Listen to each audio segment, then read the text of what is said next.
All right, now can you hear me? Check test, check test. Can you hear me now? So, check test. Can you hear me now? This is aggravating. Give me a thumbs up. Can you hear me? No sound, Ray. Lori, can you hear me now? Okay, tell you what, folks. Can you hear me now? There you are. Okay, good. Now you can hear me. Okay, good. So I was trying out this stupid new microphone, and I guess it ain't working or something. So I guess I gotta read the instructions. When all else fails, you don't read the instructions. So, but yeah, welcome today. Coffee with Ray. Coffee with Ray. Technical difficulties, you just gotta love them.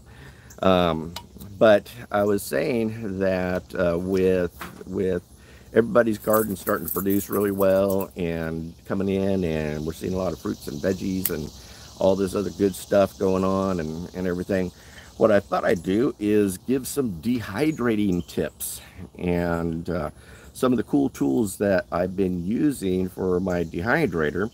And these are things that I use, and they are life changers. But the first one that I want to share with you, now this really isn't fruit and veggie, this is more meat, but I use this like crazy, even when we're cooking steaks or doing a roast. I did a roast the other day, did a pot roast, but this is a 24-pin tenderizer. And this puppy is great. Looks real scary, doesn't it? But what you do is you just hit the meat and it tenderizes your meat. And the reason I use this and everything is for great beef jerky. And so all these things I'll put in the description below so that you can get them. And yeah, I'm going to make a couple pennies off Amazon and things like that. But this has been a lifesaver and a game changer when it comes to making beef jerky. So what I do is I use this on the meat when I'm first preparing it. And so I'll really tenderize the heck out of it, get my herbs and spices and everything, and tenderize it. And again, you can see that it's got a lot of these little pins here and pretty scary looking, but great meat tenderizer. But once I slice my meat, I then put it in a big old pile and then stomp it again. And I'm getting some really tender beef jerky, because a really good cut of beef jerky is the round, and the round is very lean, just one hunk big muscle, and so it tends to be rather fibrous. And but I've found that when you're using this is really good. Now this is even really good when you're cooking up some ribeyes on the barbecue and everything.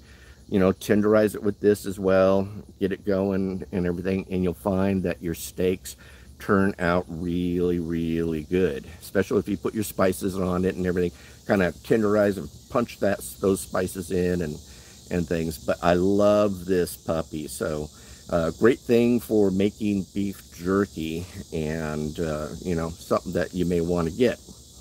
Now another thing is, when you're making beef jerky, what you want to do is partially freeze your meat. So take your meat, put it in a Ziploc bag, and then put it in your freezer for about 40 minutes, 45 minutes, so forth, till it's somewhat firm. And the reason that you do that is so that you can get some nice clean cuts on your meat. Now, when you're cutting your meat, the meat is really cold. And so when you're cutting and everything, your hand gets cold and you kind of lose a little bit of feeling in your hand as you're holding your meat and you're slicing. Well, this is another thing. This is a cut-proof glove, and they run about, I want to say, 12 bucks on Amazon, and they're really good. So yeah, they will save your fingers. There's some cuts here I got on my fingers here from slicing it up, and sooner or later I learned about these, and these things, I think they're made of Kevlar or something like that, but they're cut-proof gloves. Totally worth the investment. Again, 12 bucks for a pair. I only use it on my left hand because that's the hand that I'm holding my meat with as I'm slicing the meat. But when you partially freeze your meat is super cold, and you kind of lose feeling a little bit in your meat. And so you may cut yourself and you don't even know it because your hands are so freaking cold. Well, this not only kind of keeps your hand a little bit warm, but it also protects your hand from, you know, being cut up and stuff. These are also dishwasher safe. So when you do it and you get them all meaty, juicy, and bloody, and you know, whatever it is when you're doing the meat, throw this in your dishwasher. It washes up really fine, really nice, easy, but totally worth a great investment. And so I highly recommend this as well. Now the next thing is, this is a silicone sheet, and you'll notice they have an edge around it. Now tomato season is, everybody's starting to harvest their tomatoes and everything, and so a lot of people, what you know, how do I make, here's a great recipe, folks. Make salsa and make a lot of it, because what you're going to do then is use your silicone sheet, and this one is by, you know, what is it, Bright Kitchen, and these are made for the Excalibur for the right size and everything. But you can pour your salsa or pour your liquids or anything. If you want to dehydrate eggs, you can dehydrate eggs on this. If you want to dehydrate milk, you can dehydrate milk on this. Other liquids and everything. But this little edge is just enough to prevent the liquid from falling around and doing all that. But I want to say 4 of these, actually, excuse me, 9 of these, because I have a 9-tray Excalibur. 9 of these cost about $35. And again, I'll put links to all this down there in below and everything. But with everybody, you know, harvesting some good produce right now, and all these tomatoes and everything coming in, do salsa.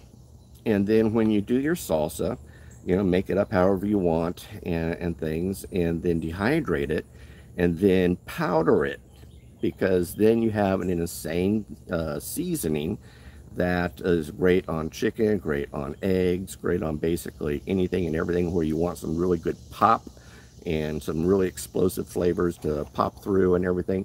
But don't throw your salsa away. Don't stick it in the refrigerator and turn it into a science experiment. Dehydrate it. And so these silicone sheets are again, lifesavers. You can use them again on a whole bunch of your liquidy sort of stuff.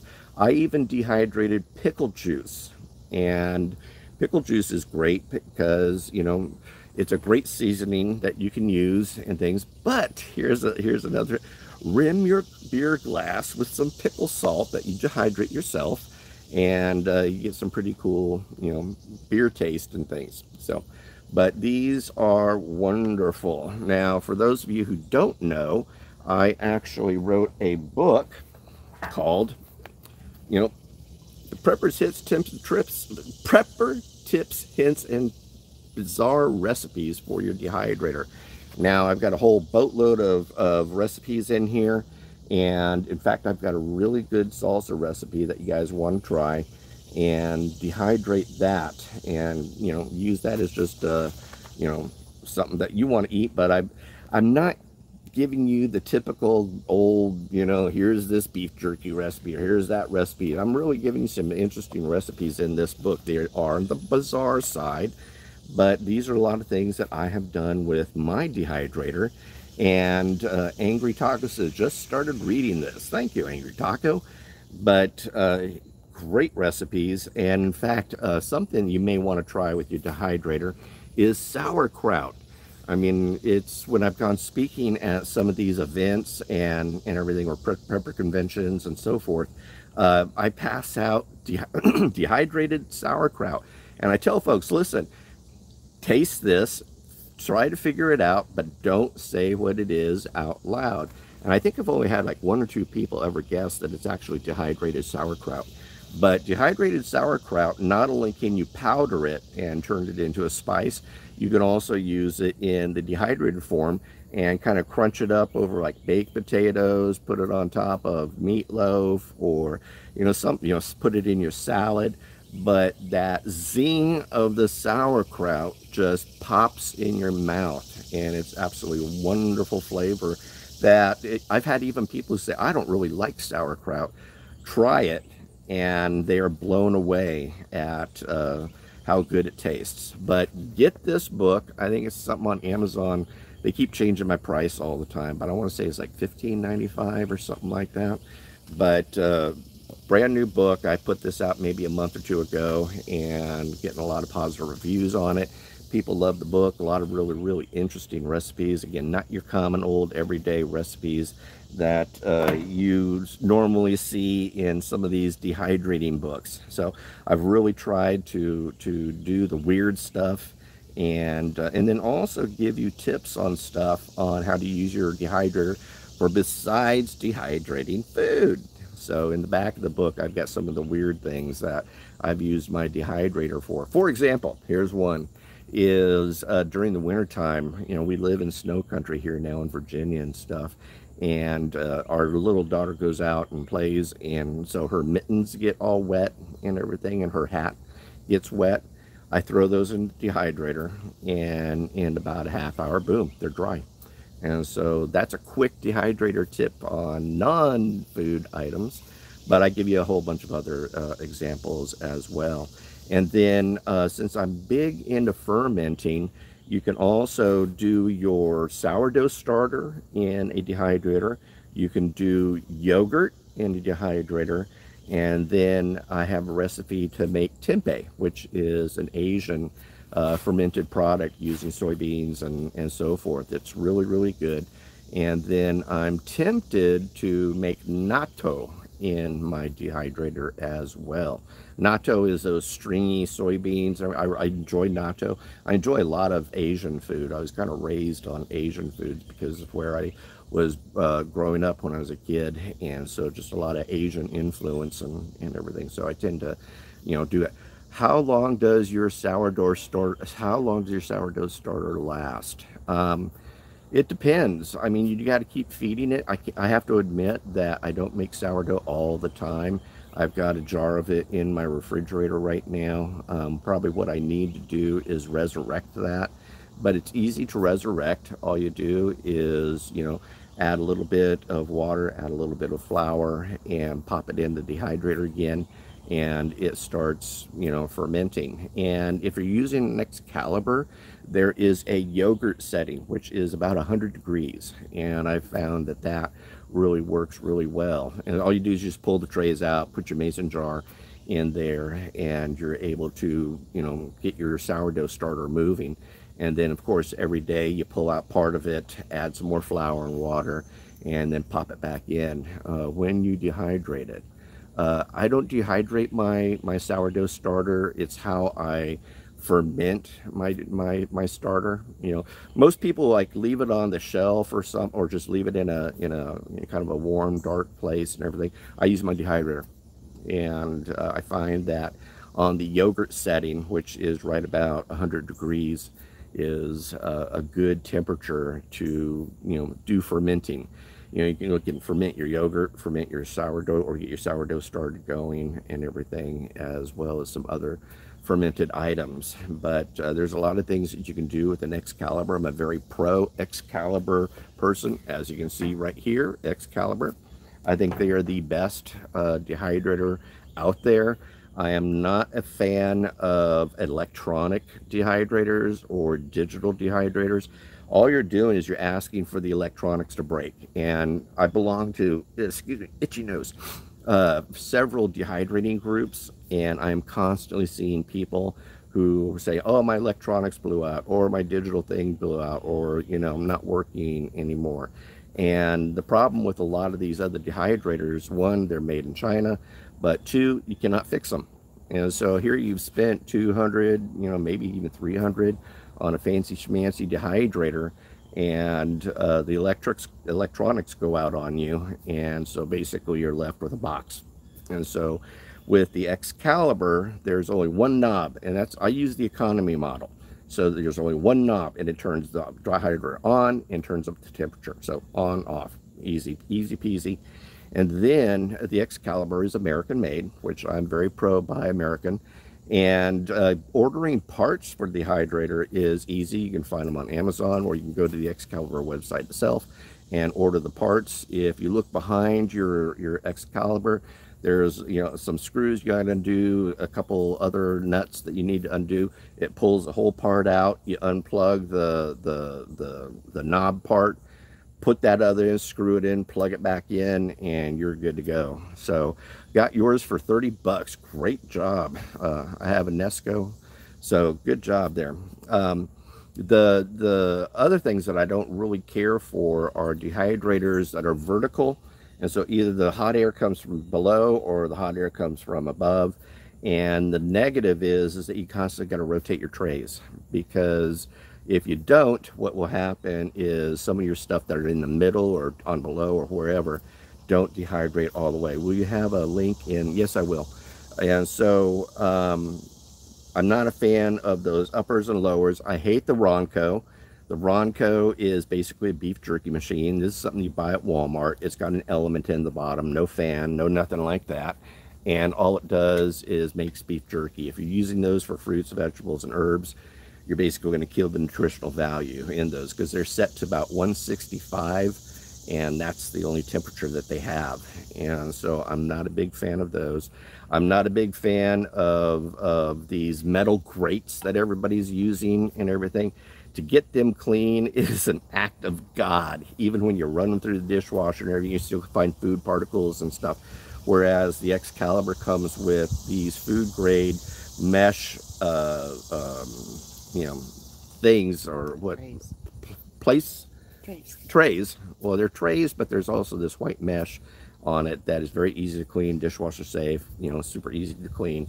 None of the food sticks to it and everything. So I'm a big fan of the Excalibur. Now, another thing that I like about the Excalibur is that if I'm not making jerky, I can use my solar generator to run my Excalibur. And so that's a big selling point as well, where some of the others, I don't know how many watts it pulls, but I have tried it on making, dehydrated tomatoes, bananas, and everything. And so keeping the temperature, and I dehydrate that around 125. But easy to do, and then also on the lower temps, it runs even better. But I just love the Excalibur. It's a great machine. Amazon at times has them on sale for about $195. I think the going price right now is about $220. Sometimes you see them for like $202 and everything. But I really encourage folks to save up the money, get an Excalibur, and not only will this create food for you and your family, but it will also create a tangible asset.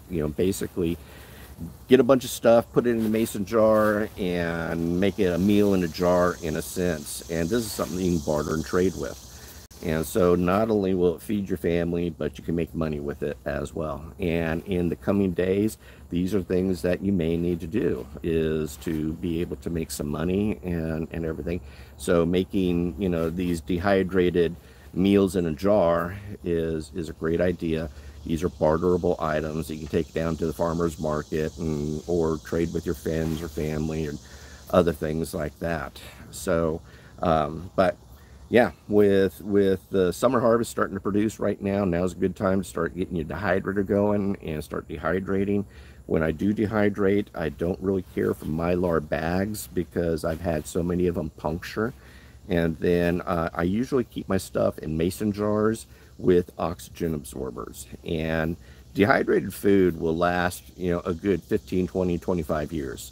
So it's something that has been used since the time of Egypt, is dehydrating. And so we know dehydration works, and it's a great way to preserve food and preserve your harvest when you've got an abundance. So consider getting yourself an Excalibur if you don't have a dehydrator right now, and then pick up my book and get all these really cool recipes. And again, I'll put all the links to all these things in the description below, so that you have them and everything. I encourage you to use my links to purchase these things, so that maybe I can make a few pennies, and then buy more stuff like this that doesn't work. So it's all trial and error. But other than that, I think that's everything, folks. So hopefully this has been a good one.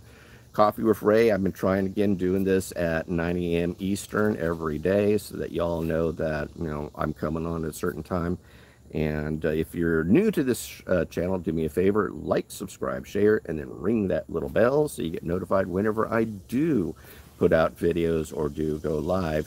And then also, if you are part of my community and everything, do me a favor and make sure you're still subscribed or your still little bell is notified and everything. For some reason, the YouTube algorithm is unsubscribing people, specifically for prepper channels for some reason. So, but that's everything.